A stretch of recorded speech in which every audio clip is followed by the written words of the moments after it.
Just had a very lovely lunch at Chrissy's Cafe. Definitely make it down here.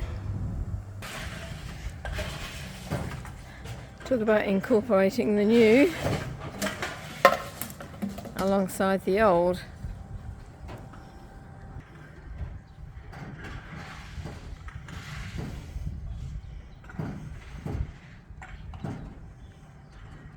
Just might have a little bit of a close-up look at this old shop. An old watchmaker and jeweller. I can just see Royal Doulton china in the window.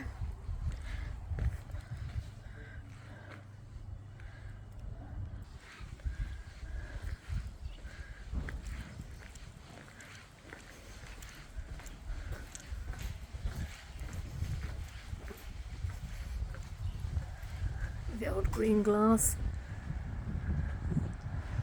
Don't know what this once was. Probably a residence by the look of it now.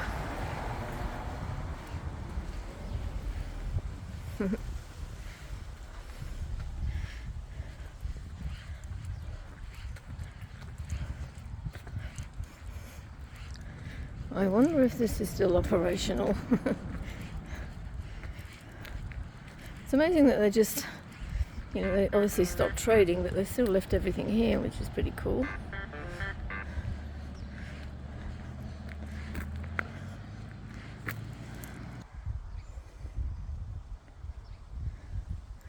This looks like it's some sort of a community garden.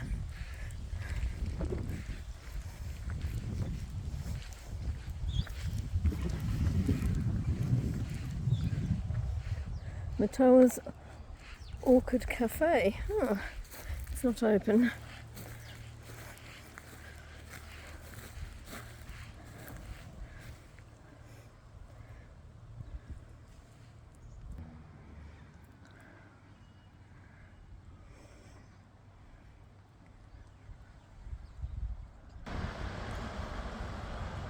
I'm standing right in the middle of the road on a Saturday afternoon in Murtoa. It's not looking great, is it?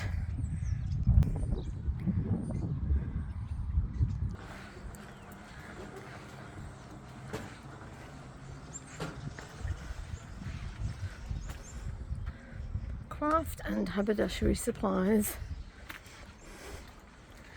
At one point.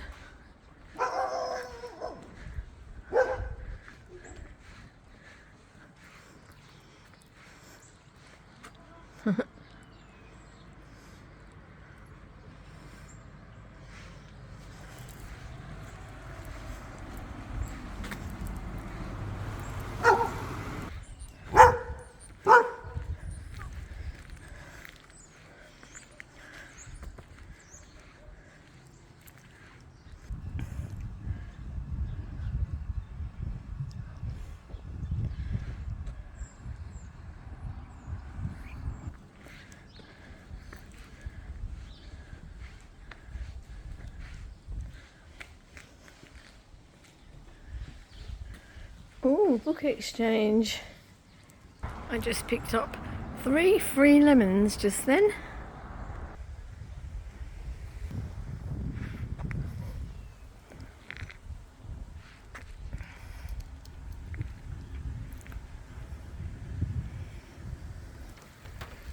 The heavens just opened, so I'm filming this from inside the car for that reason.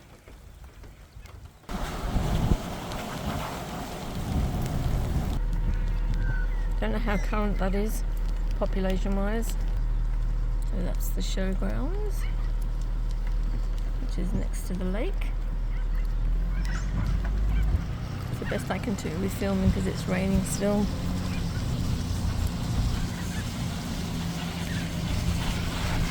Caravan park down here, tennis courts. Oh, is this the actual caravan park just here on the lake? Oh, that's kind of funky.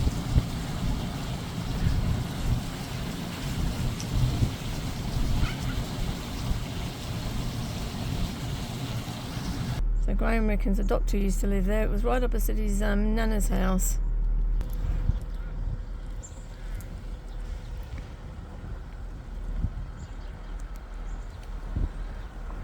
Has he got a gun? He does, yes. Someone stole it years ago for a bit, and they must have given it back. Oh, a new one, probably. I'm going to try to pull in here.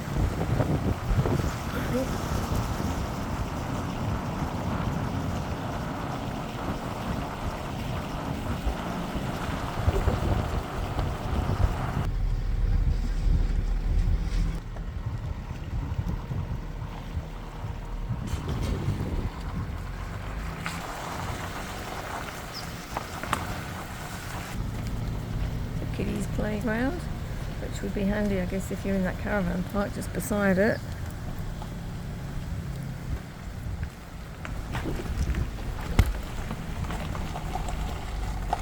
That's the Murtoa Angling Club rooms, I'm guessing.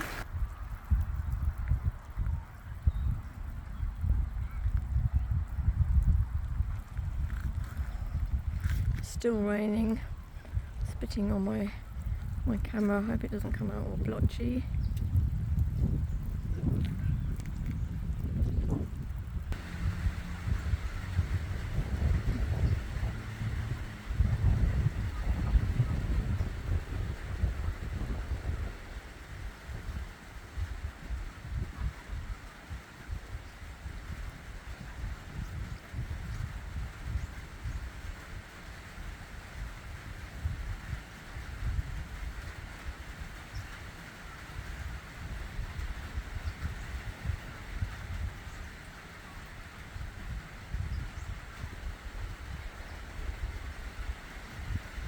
Good to see a lot of water here.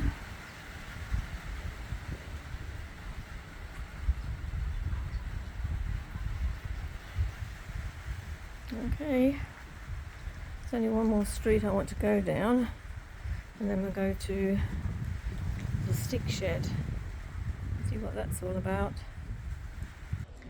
I'd say that's quite an iconic scene for the town of Murtoa.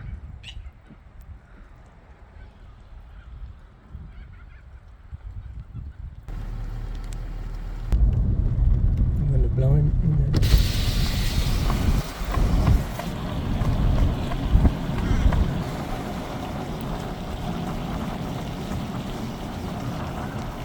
Called Rebel Park.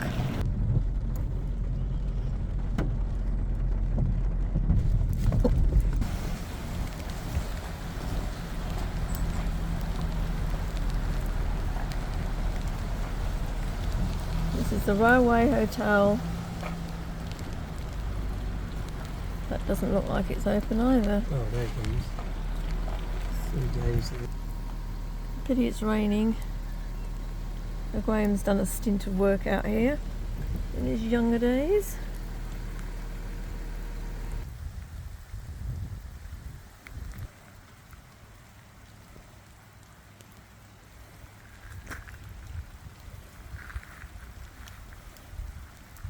You see some of the solo art from back here.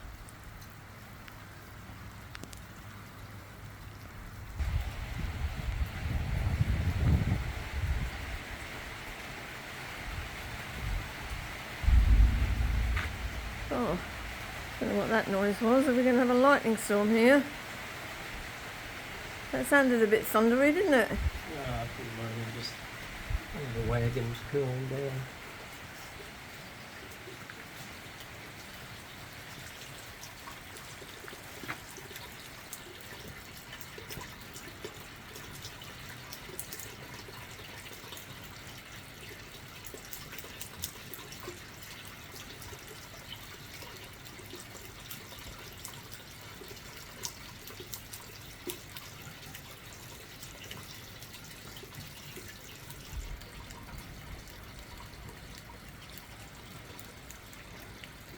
Graffitied.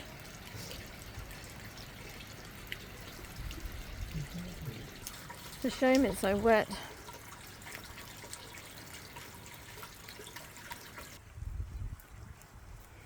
Bakery and saddlery relics. and the museum.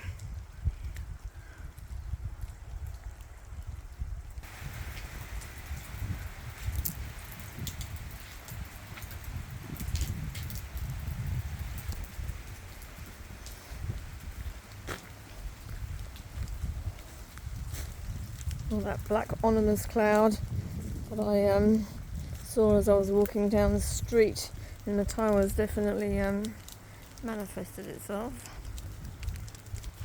This is an old turnstile that used to be here at the train station. Now I remember going in this tower with Graham's niece Melissa. It's full of historical things.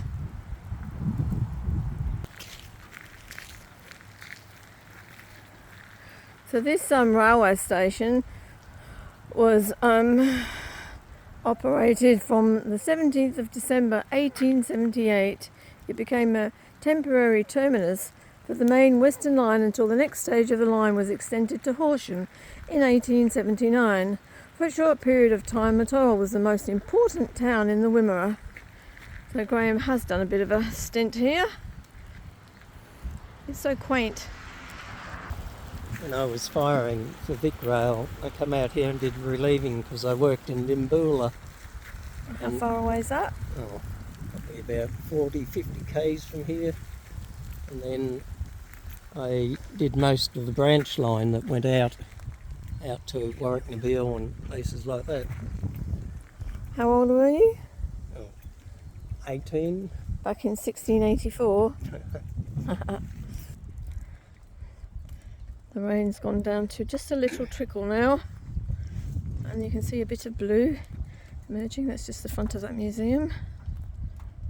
So for those of you that are interested in the Silo Art Trail, here's a map.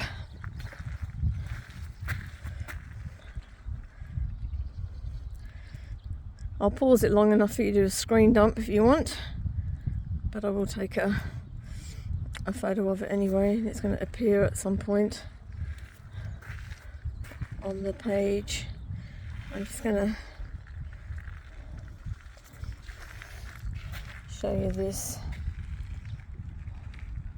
So this Silo Art, petrol stations, charging stations, art and points of interest, and it just gives you all the distances between them. I think I read somewhere that they were spread out over about 700 k's. I'll read you a little bit while you're looking at the Silo Art itself.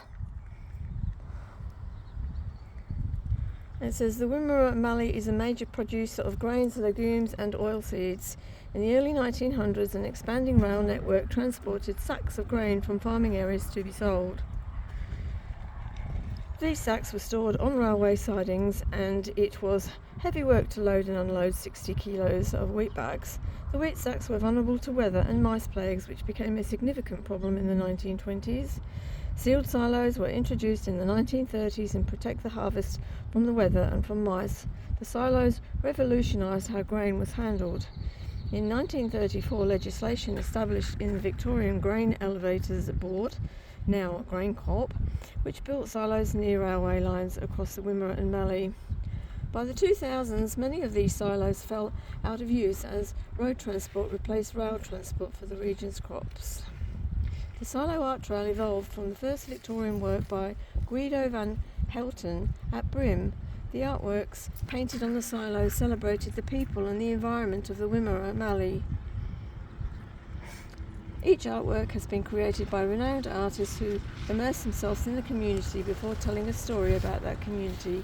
Silos have been donated as the canvas for each mural, creating Australia's largest outdoor gallery. The Silo Art Trail is a partnership between Yarrambiack, Hindmarsh, Bloke, West Wimmera and Horsham Council in collaboration with international street art agency Judy Roller, Grain Corp, Australian Grain Export, various private silo owners and the Victorian Government and the Federal Government. There you go. Just a bit of background. I hope that was okay while I was talking and filming at the same time.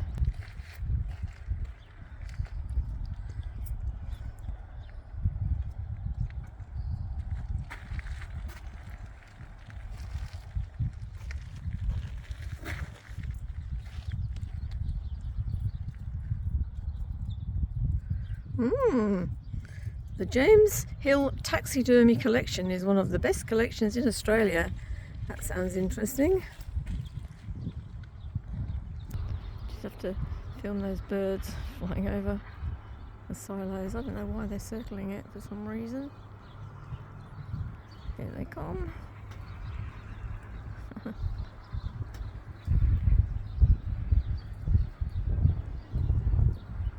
That's a bit mental that they're going around in circles. Probably no more mental than me filming them going around in circles. It's still very weird though. They're all landing now. How very odd. What a difference it makes when the sun comes out and the clouds bugger off. I like this it looks like a witch's hat.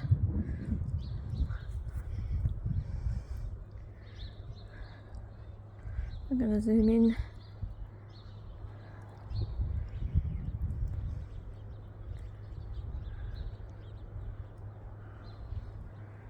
That is pretty cool.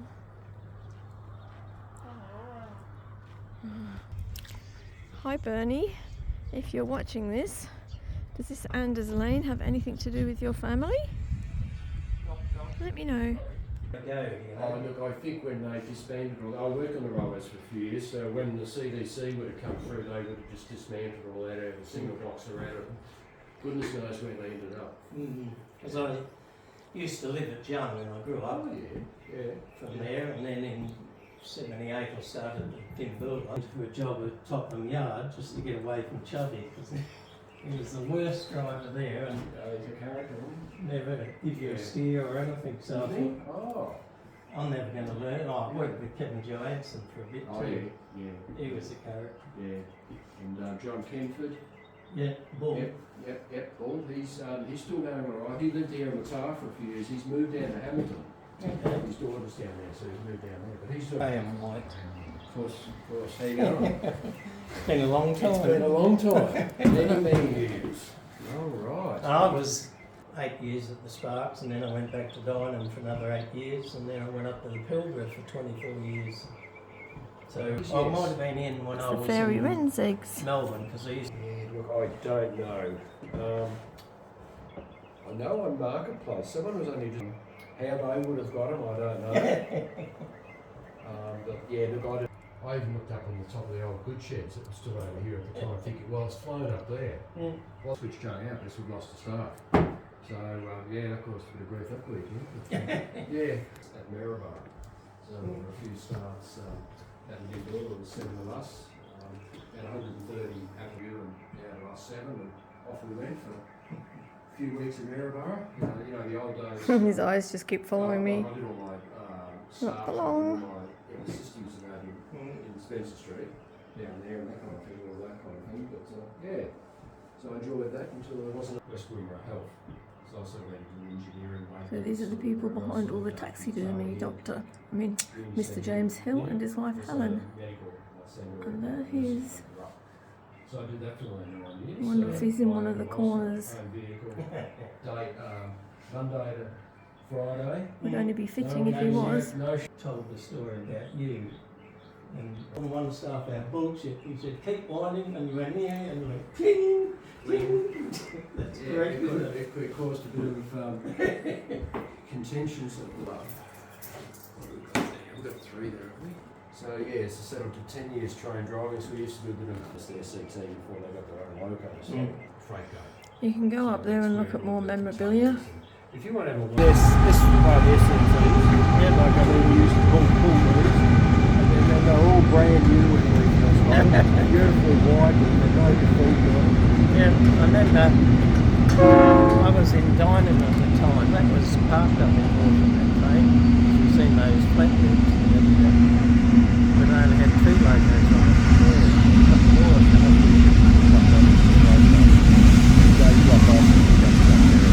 It's a long train. Because yeah, SCT used to run out of Dynam.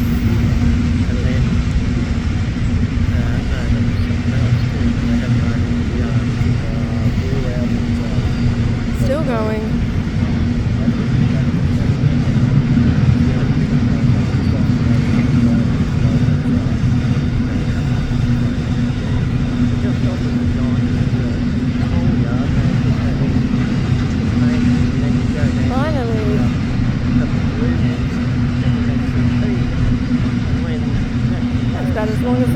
Pilbara.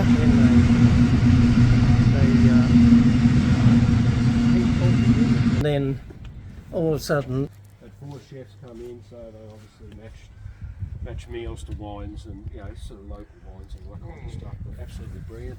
Of course, COVID kicked in and stopped all that. So. Graham has just caught up with somebody he used to work with. He's currently manning this place, so having a great catch up.